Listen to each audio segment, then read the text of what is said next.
Buonasera e ben ritrovati con il TG Flash di New Sicilia, di seguito i titoli più importanti del pomeriggio.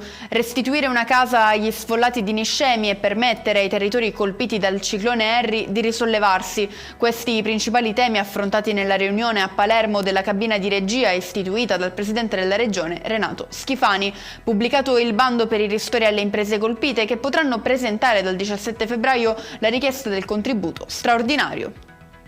Ci sarebbe un quarto uomo nel caso del presunto omicidio-suicidio sui Nebrodi che ha visto vittime 3 cacciatori. Uno dei proiettili trovati sarebbe partito da un'arma non ancora ritrovata e quindi non appartenente alle vittime. Eni e Kuwait Italia annunciano un importante investimento strategico per la costruzione di una nuova bioraffineria a Priolo in provincia di Siracusa che dovrebbe essere pronta entro il 2028. Ritrovato nei fondali di Brucoli, sempre in provincia di Siracusa, un aereo risalente alla Seconda Guerra Mondiale, una testimonianza significativa, spiega l'assessore ai beni culturali Scarpinato, delle dinamiche di battaglia dell'ultimo conflitto mondiale e in particolare delle vicende che hanno contrassegnato la Sicilia. Chiudiamo con le previsioni meteo, piogge, nuvole e venti fino a 100 km/h, questo lo scenario previsto per la giornata di domani in Sicilia, diramata un'allerta gialla sull'intera regione.